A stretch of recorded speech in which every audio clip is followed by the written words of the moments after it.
వికారాబాద్ జిల్లా తాండూరులో భార్యను భర్త కొట్టి చంపేసిన ఘటనలో ఒళ్ళు గగ్గురు పొడిచే విషయాలు వెలుగులోకి వస్తున్నాయి. సీసీటీవీ ఫుటేజ్లో రికార్డైన దృశ్యాలు చూస్తే ఆ కిరాతకుడు ఎంత దారుణంగా తన భార్యను కొట్టి చంపేసిందో ఎవరికైనా ఇట్టే అర్థమైపోతుంది.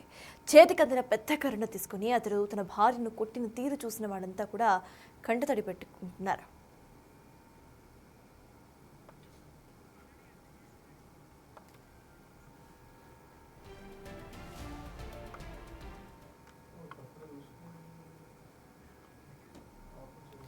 రైట్, ఇక దీని గురించి మాట్లాడడానికి we have this psychologist doctor Shilpa గారు. నమస్తే అండి. నమస్తే. కరెంట్లీ ప్రెసెంట్ ఈ సిచ్యువేషన్ గురించి మాట్లాడుకుందాం అండి. సిరీస్ చూసుకుంటే ఫస్ట్ నుండే ఇట్లాగా కట్నం కోసం వేధించడం, ఆ తర్వాత హాస్పిటల్కి తీసుకువెళ్తున్న వాళ్ళ అమ్మ దగ్గర నుండి ఆ పిల్లని తీసుకొచ్చి హతమార్చడం మనం చూస్తున్నాం అండి. ఇది ప్రీ ప్లాన్డ్గా జరిగింది అనుకోవాలా, లేకపోతే ఆ సైకలాజికల్ స్ట్రెస్ ఆర్ఎల్స్ అలా వాళ్ళు ఏమైనా ఒక డిప్రెషన్ కైండ్ ఆఫ్ స్టేట్లో వెళ్ళి ఇట్లా చేస్తారా? మీరేమంటారండి ఈ కరెంట్ సిచ్యువేషన్కి సంబంధించి? మనము ఇట్లాంటి సిచ్యువేషన్స్ అనేది చూసినప్పుడు ఒక 3-4 ఫ్యాక్టర్స్ ని మనం కన్సిడర్ చేయాల్సి వస్తుంది. ఒకటి, ఏమైనా ఆల్కహాల్ ఇంటేక్ లో ఉన్నాడా అనేది ఒకటి మనం రూల్ అవుట్ చేయాలనండి. ఈ ఆల్కహాల్ ఇంటాక్సికేటెడ్ స్టేట్ లో ఉన్నా కూడాను వాళ్ళకి ఇన్హిబిటెడ్ స్టేట్ లేకుండా ఏం చేస్తున్నారు అనేది కంట్రోల్ లేకుండా అయ్యే అవకాశం అనేది ఒకటి ఉంటది. నెక్స్ట్, ఏది ఏమైనప్పటికీను ఆ తెలియని ఉక్రోషము, ఆవేశము, కోపము బాగా లోపల సప్రెస్ అయిపోయి ఉండేసరికి ఆ మొత్తాన్ని అతను వెలికి తీసిన విధానం అయితే కనిపిస్తా ఉంది. ఇది చాలా వరకు అతనికి బాగా లోపల గుమ్మిగూడు కొట్టుకున్న కోపము, ఆవేశము అనేది దీనికి మెయిన్ కారణాలు ఉంటాయి. ఓకే, సో రీసెంట్ టైమ్స్లో ఇట్లాగా ఈ ఇంబ్యాలెన్స్ అనేది ఎక్కువగా చూస్తున్నామండి. బీట్ దిస్ కేస్ ఆర్ఎల్స్ మొన్న బుర్ఖా వేసుకోలేదంటూ కూడా వైఫ్తో పాటు ఇద్దరు చిన్న చిన్న పిల్లల్ని కూడా చంపేశారు. సో అంటే రీసెంట్గా మనుషుల్లో అసలు ఏమవుతోంది, ఆ హ్యుమానిటీ అనో లేకపోతే ఒక సెన్స్ ఆఫ్ ఎథిక్స్ అనేవి ఉంటాయి, అవి మిస్ అవుతున్నాయి అనుకోవాలా, లేకపోతే ఈ కోపం ఏదైతే ఉంటుందో దానికే వీళ్ళు ఎక్కువగా ప్రియారిటీ ఇస్తున్నారు అనుకోవాలా? Firstly I appreciate the statement. Recent లో మనుషులకి ఏమైతుంది అనేది something which I need to acknowledge. Thanks for the statement. ఎందుకంటే మనము చాలా వరకు డిఫరెన్స్ చూస్తా ఉన్నాం మనుషులలో. ఎందుకు అంటే మనము సమాజాన్ని కానీ తోటి మనుషుల్ని కానీ చూసే విధానంలోనే, మన దృష్టికోణంలోనే చాలా వరకు మార్పు వచ్చింది. మనకి ఈ మధ్య కాలంలో సెల్ఫ్ లవ్ అంటే మనల్ని మనం ప్రేమించుకోవాలి అనే కాన్సెప్ట్స్ ఎక్కువ అయిపోతున్నాయి. తర్వాత నలుగురి కోసం మనం పట్టించుకోవాల్సిన అవసరం లేదు అనే ఒక కాన్సెప్ట్ అనేది కూడా ఎక్కువ ప్రొపగండా అవుతా ఉంది.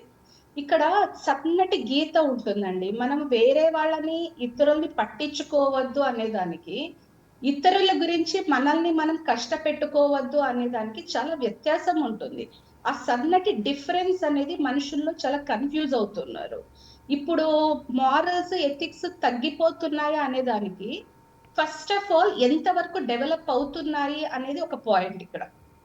అంటే మనకి నైతిక బాధ్యత, మారల్స్, ఎథిక్స్ అనేది ఎంత డెవలప్ అవుతున్నాయి అనేది ఒక క్వశ్చన్ అయితే, మనకి ఇన్స్టింక్చువల్ గా, బయోలాజికల్ గా వచ్చే ఆవేశము అవతలి వాళ్ళ గురించి మనం ఎంత కంట్రోల్ చేసుకోవాలి, ఎంత కంట్రోల్ చేసుకోవాల్సిన అవసరం లేదు అనేది కూడా మన ఆలోచనల్లో మెలగాలి.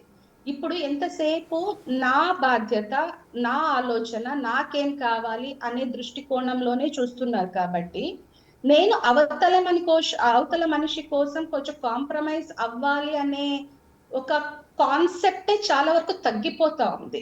కాబట్టి ఆటోమేటిక్ గా నాకేం కావాలి, నేనేం చేయాలి అనే ఒక స్వార్థమైన ధోరణి ఎక్కువ పెరిగిపోతా ఉంది.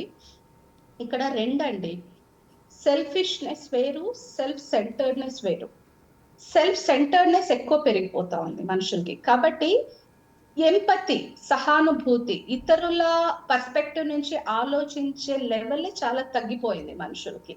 కాబట్టి నేను అవతల మనిషి కోసం నా ఆవేశాన్ని అణుచుకోవాలి, కాంప్రమైజ్ అవ్వాలి అనే ఆలోచనే స్ఫురించట్లేదు. నాకేం కావాలో నేను చేసుకుంటూ పోతున్నా. ఆ ఒక్క మైకంలో కళ్ళు, మనసు, వివేకం అన్ని మూసుకుపోయి ఏం చేస్తున్నాము అనే దానికి కూడా కంట్రోల్ లేకుండా అంత ఇంపల్సివ్ గా ఎమోషనల్ రెగ్యులేషన్ లేకుండా, ఎమోషనల్ బ్యాలెన్స్ లేకుండా అన్స్టేబుల్ గా తయారవుతున్నారు. కానీ మీరు చెప్పింది నిజం, ప్రివిలెన్స్ ఆఫ్ ఎమోషనల్ అన్స్టెబిలిటీ అనేది ఎక్కువ పెరుగుతుంది. అది చాలా ఎవిడెంట్ గా కనిపిస్తా ఉంది. సో ఈ పర్టికులర్ కేసులో ఇది కట్నం కావాలంటూ కూడా వేధించడం అండ్ దీంట్లో పేరెంట్స్ సైతం ఆ అబ్బాయి ఎవరైతే కొట్టి చంపేస్తున్నాడో ఆ అబ్బాయికి సపోర్ట్ చేయడం మనం చూస్తున్నాము. అండ్ ఆ అబ్బాయి విజువల్ ఒకసారి చూసినా కూడా కర్రతో ఒక్కసారి కొట్టలేదు, పదే పదే బాధిన విజువల్ మనకి స్క్రీన్లో కనిపిస్తుంది. మొత్తం 6 సార్లు కర్రతో ఆ అమ్మాయి పడిపోయిన తర్వాత 6 సార్లు కొట్టాడు. అంటే అప్పటికి కూడా ఆ కోపం తగ్గలేదు అనుకోవాలి, అంతగా కోపం తగ్గించుకున్నంతగా మనిషికి కోపం వచ్చేస్తుంది అనుకోవాలండి. ఎందుకంటే ఇప్పుడు మనము నిజంగా చాలా కొంచెం తీక్ష్ణంగా డీప్ గా అబ్జర్వ్ చేస్తే, కోపం అంటే అగ్రెషన్ అంటాం బేసిక్ గా. అగ్రెషన్ అనే దానికి డీప్ అండర్లయింగ్ మనకి యాంగ్జైటీ కూడా ఉంటుందండి. ఇప్పుడు జనరల్ గా మనం నార్మల్ గా మనుషుల్లో మాట్లాడినప్పుడు కోపం ఎక్కువ అయిపోయినప్పుడు మనుషులు ఊగిపోతారు, ఆ కాన్ఫిడెంట్ గా మాట అనేది రాదు, మాట అనేది తడబడతా ఉంటుంది, అసలు కంట్రోల్ ఉండదు, బాడీ కానీ మజిల్ టోన్ కానీ ఏదైనా. అంటే అండర్లయింగ్ ఇంపల్సివిటీ, యాంగ్జైటీ కూడా ఉంటుంది. అయితే అతను కొట్టిన విధానంలో అక్యుములేట్ అయిన, కలెక్ట్ అయిన స్ట్రెస్ ఉంది, యాంగ్జైటీ అని కాదు కానీ స్ట్రెస్ అనేది బాగుంది. అంటే ఆ కక్ష, ఆ కోపము, ఇదంతా అప్పటికప్పుడు వచ్చినదైతే కాదండి. అది లోపల అతను అణిచివేసుకున్న కోపమే దానిని ఒక్కసారిగా నియంత్రణ లేకుండా అంత బయటికి తీయాల్సి వచ్చింది.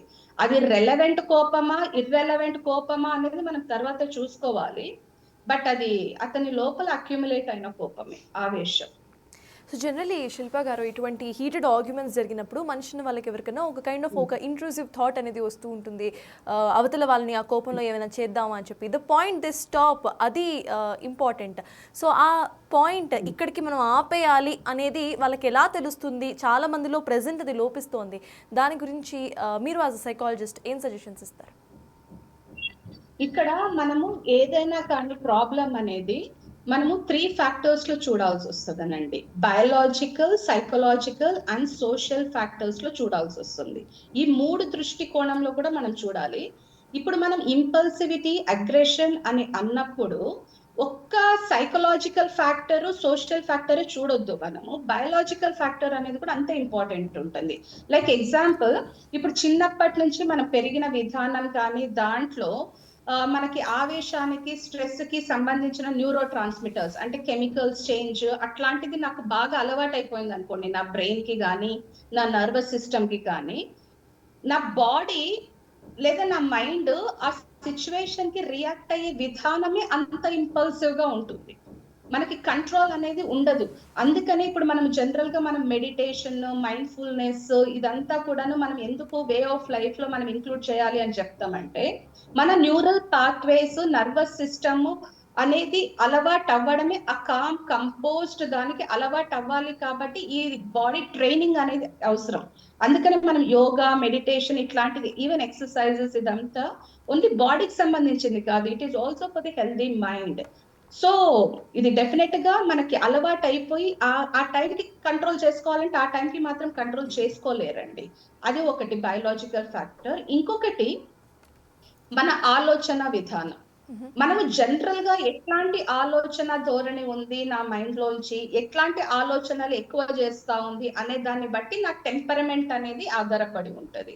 లైక్ ఎగ్జాంపుల్, లైక్ మనం పాజిటివ్ ఆలోచనలతోటి ఇతరుల మీద కొంచెం ఎంపతి లేకపోతే కరుణ, ఇట్లా పాజిటివ్ ఎమోషన్స్ లేదా పాజిటివ్ థాట్స్ తోటి ఉంటే మన టెంపరమెంట్ అనేది సటిల్ గా బ్యాలెన్స్డ్ గా ఉంటది చాలా వరకు. ఒకవేళ మనది టెంపరమెంట్ అనేది బ్యాలెన్స్ లేకుండా మనకి ఎప్పుడు నెగటివ్ ఆలోచనలు, ఏదైనా చేయాలి ఇట్లాంటి ఆలోచనలు ఉన్నాయంటే మన టెంపరమెంట్ దానికే ట్యూన్ అవుతుంది. బేసిక్ గా ఓవరాల్ గా మనం బాడీ మైండ్ రిలేషన్షిప్ రెండింటిని కలిపి హైలైట్ చేయాల్సి ఉంటది. మీరు అన్నారు చూసారా ఇంట్రూజివ్ థాట్స్ అనేది, మనం వద్దు అనుకొని ఒక్కొక్కసారి మన కాన్షియస్ చెప్తా ఉంటది, కానీ నా టెంపరమెంట్, నా బయోలాజికల్ ఫ్యాక్టర్స్ దానికి అలవాటు పడిపోయి ఉంటది కాబట్టి నా ఆధీనంలో లేకుండా అట్లా రెస్పాండ్ అయిపోతా ఉంటది. ఒక్కొక్కసారి goes out of control. But దీనిని మనం ఎంత ట్యూన్ చేసి, మన ఆలోచనని ఎంత మనం కరెక్ట్ గా స్ట్రీమ్ లైన్ చేసి కరెక్ట్ దాడిన పెట్టి దానిని పాజిటివ్ గా మంచిగా కన్స్ట్రక్టివ్ గా ఆలోచిస్తే మన బ్రెయిన్ టెంపరమెంట్ అనేది కూడా అట్లనే ట్యూన్ అవుతుంది.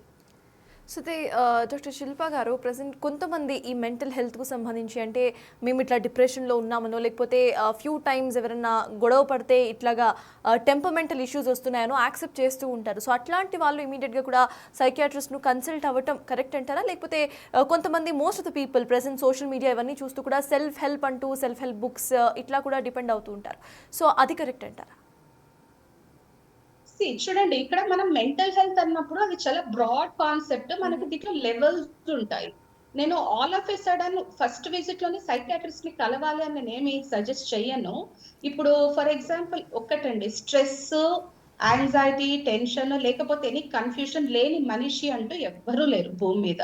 కాబట్టి మనకి చిన్న చిన్న కాన్ఫ్లిక్ట్స్ కి, చిన్న చిన్న వచ్చే డిస్టర్బెన్సెస్ కి, వీటికి సెల్ఫ్ హెల్ప్ స్కిల్స్ లేకపోతే సెల్ఫ్ హెల్ప్ బుక్స్ లేదా అట్లాంటి గ్రూప్స్ కూడా ఉంటున్నాయి. ఇది వర్కౌట్ అవుతుంది and this will really help them. కానీ మనకి ఇక్కడ ప్రాబ్లం ఏంటంటే మనం దాన్ని డిఫరెన్షియేట్ చేయగలగాలి. ప్రాబ్లం అనేది క్లినికల్ లెవెల్లో ఉందా, సబ్ క్లినికల్ లెవెల్లో ఉందా అనేది చూసుకోవాలి. లైక్ జనరల్ గా వచ్చే నార్మల్ ఇష్యూస్ అని అన్నప్పుడు అది సబ్ క్లినికల్ ఇష్యూ, కాబట్టి మనకి సెల్ఫ్ హెల్ప్ గ్రూప్స్ వీటి వల్ల వచ్చే హెల్ప్ అనేది సరిపోతుంది.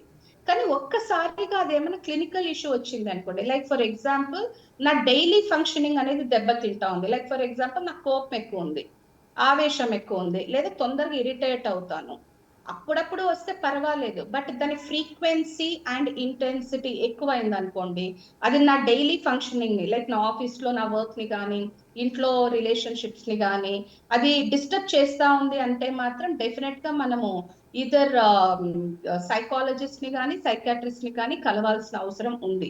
ఓన్లీ సెల్ఫ్ హెల్ప్ లెవెల్లో అది వర్కౌట్ అవ్వదండి. ఓకే. సో ఫ్యూ టైమ్స్ చుట్టుపక్కల ఉన్న వాళ్ళు కూడా ఈ మెంటల్ ఇంబ్యాలెన్సెస్ని కనపడుతూ ఉంటారు. ఇట్లాగా డిప్రెస్డ్గా ఉన్నావు, లేకపోతే నీ మూడ్ స్వింగ్స్ ఎక్కువగా ఉన్నాయంటూ కూడా చెప్తూ ఉంటారు. సో అట్లాగా ఎవరైతే చెప్తారో సజెషన్స్, వాళ్ళు ఈ సైకియాట్రిస్ట్ని కన్సల్ట్ అవ్వండి అని చెప్పి సజెషన్ ఇవ్వాల్సిన అవసరం ఉందంటారా? పార్ట్ ఆఫ్ ఇట్, అసలు వీళ్ళు ఎప్పుడు చేజారిపోతున్నారో, వీళ్ళ మెంటల్ ఇంబ్యాలెన్స్ అనేది ఎప్పుడు పోతుంది అనేది ఎలా అర్థమవుతుందండి? కరెక్ట్. మనకి నార్మల్ వర్సెస్ అబ్నార్మల్ అనేది చాలా పెద్ద టాపిక్ అండి. అంటే ఎస్పెషల్లీ ఈ మధ్య కాలంలో ఏది నార్మల్ అర్థం కావట్లేదు, ఏది అబ్నార్మల్ అర్థం కావట్లేదు. బట్ నేను ఒక చిన్న ఫార్ములా టైప్ చెప్తాను. Any negative emotion are action మనకి ఇంటెన్సిటీ అండ్ ఫ్రీక్వెన్సీ, అంటే ఎంత తీవ్రతలో ఉంది, ఎంత తరచుగా ఉంది. లైక్ ఎనీ నెగటివ్ థింగ్, నేను ఇందాక చెప్పినట్టు కోపం కానీ, ఆవేశం కానీ, విసుగు కానీ, లేకపోతే భయం కానీ, ఆందోళన కానీ, ఏదైనా ఎంత తీవ్రంగా వస్తుంది అంటే నీ డే టు డే లైఫ్ ని ఎక్కడైనా డిస్టర్బ్ చేస్తుందా, నీ day to day inter personal relationships ని ఎక్కడైనా డిస్టర్బ్ చేస్తుందా, ఇది డిస్టర్బ్ చేస్తా ఉంది అంటే అదొక వార్నింగ్ సైన్ అండి. ఇంకొకటి, ఎంత తరచుగా వస్తుంది, like once in a month లేదా 2-3 నెలలకు ఒకసారి అనేది అంతవరకు అయితే ఓకే. బట్ వారానికి 3-4 సార్లు యాంగర్ అవుట్ బర్స్ట్ ఉంది, చిన్న చిన్న దానికి కూడా ఇదైపోతున్నారు, ఫ్రీక్వెన్సీ అనేది ఎక్కువ ఉంది అని అంటే కూడాను ఇది వార్నింగ్ సైన్ అంటారు. ఇంకొకటి, మనము మెంటల్ హెల్త్ అనేది ఎట్లా గేజ్ చేస్తామంటే, ఒకటి నా ప్రవర్తన వల్ల కానీ, నా ఆలోచనల వల్ల కానీ ఇతరులకు ఎవరికి డిస్టర్బ్ అవ్వకూడదు, అది ఒక పాయింట్. నంబర్ 2, నా ఆలోచనల వల్ల కానీ, నా ప్రవర్తనల వల్ల కానీ నాకు కూడా డిస్టర్బ్ అవ్వకూడదు. ఇప్పుడు నాకు నేను డిస్టర్బ్ అయ్యానంటే నేను డిప్రెస్డ్ మోడ్ లోకి పోతున్నట్టు, వేరే వాళ్ళని డిస్టర్బ్ చేస్తున్నాను అంటే నేను అగ్రెసివ్ మోడ్ లో పోతున్నట్టు. సో నాకు నేను డిస్టర్బ్ అవ్వద్దు, అట్లని నా వల్ల అవతల వాళ్ళకు కూడా డిస్టర్బ్ కాకూడదు. ఇవి కొన్ని మనం పారామీటర్స్ అనేది చూసుకుంటా ఉంటే మెంటల్ హెల్త్ బ్యాలెన్స్ అనేది మనకి మనమే చెక్ చేసుకుంటూ ఉండొచ్చు. At the same time present ఈ సిచ్యువేషన్ ఒకసారి మనం చూసుకుంటే, ఆవిడ కొట్టిన తర్వాత ఆవిడ అక్కడే పడిపోవడం, స్పృహ కోల్పోయి పడిపోయిన తర్వాత కూడా ఎవ్వరూ కనీసం ఆవిడ దగ్గరకు వచ్చి హెల్ప్ చేయాలి అన్న ఆలోచన వాళ్ళకి రాలేదు. అక్కడ వాళ్ళ హస్బెండ్ ఎవరైతే ఉన్నారో లోపలికి వెళ్ళి షర్ట్ మార్చుకొని బైక్ తీసే వరకు ఆటో పిలిచి ఎక్కించారంతే తప్పితే ఎవరు కూడా వెళ్ళి చూడని పరిస్థితి. అండ్ ఒక టైం గ్యాప్ అనేది కూడా మనం చూస్తున్నాం. ఈ టైం ల్యాబ్స్ చాలామంది ఇమీడియట్గా రెస్పాండ్ అవ్వడానికి జంకుతూ ఉంటారు. దాన్ని ఏమనాలండి? ఇప్పుడు మనము గ్రూప్ డైనమిక్స్ లో మాట్లాడితేనే ఎట్లా ఉంటుంది అని అంటే, ఒకటి ఎవరి ఇన్సెక్యూరిటీ వాళ్ళకు ఉంటుంది. ఇప్పుడు వేరే ఎవరైనా కానీ ఇప్పుడు ఆ మనిషిని అంటే ఆ భర్త అనేది ఎంత ఆవేశంలో ఉన్నాడు, ఎంత వరకు అతను పోగలిగాడు, ఏ లెవెల్ వరకు అతను రియాక్ట్ అయ్యాడు అనేది అందరు చూస్తూనే ఉన్నారు.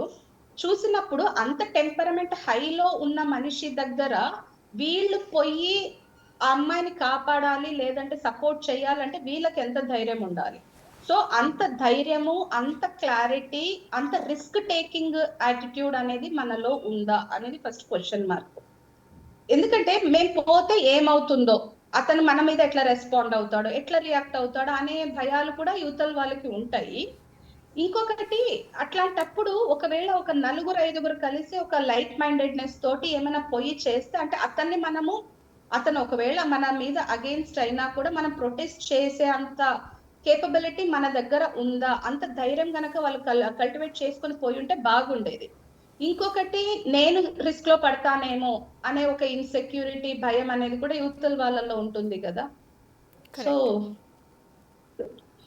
Yes, thanks lot doctor Shilpa గారు to join with us and మాకు సజెషన్స్ ఇచ్చినందుకు. సో ఎస్, ఈ పర్టికులర్ సిచ్యువేషన్లో అది క్షణికావేశమా లేకపోతే కోపం కంట్రోల్ అవ్వకపోవడం అనేది మనకి క్లియర్గా కనిపిస్తోంది. ఆ అమ్మాయిని చిత్రహింసలు పెట్టి చంపేసినమైనా మనం చూస్తున్నాము. అనంతరం కూడా వాళ్ళంతా కూడా ఫ్యామిలీతో పాటు ఆ అబ్బాయికి సంబంధించిన పేరెంట్స్ కూడా పారిపోయారు. సో రీసెంట్ సిచ్యువేషన్స్లో అంటే రీసెంట్ టైమ్స్లో మనం ఒకసారి చూసుకుంటే క్షణికావేశం వలనో లేకపోతే కోపం కంట్రోల్ అవ్వకనో ఇటు తమ ప్రాణాలు తాము తీసుకోవడం లేకపోతే అవతల మనిషి ప్రాణాలు తీయడం అనేది ప్రెసెంట్ ఒక ట్రెండ్ లాగా మారిపోయింది. So if in case me mental balance అనేది కోల్పోతున్నారు అంటే సెల్ఫ్ హెల్ప్ని కన్సల్ట్ చేయడం కానివ్వండి లేకపోతే సైకియాట్రిస్ట్ను కన్సల్ట్ చేయడం కానివ్వండి మీ ఫస్ట్ ప్రయారిటీగా మీరు చూసుకోవాల్సిన పరిస్థితి ఉంది. At the same time family members మీద కూడా ఈ రెస్పాన్సిబిలిటీ అనేది ఉంది. So yes, that's when now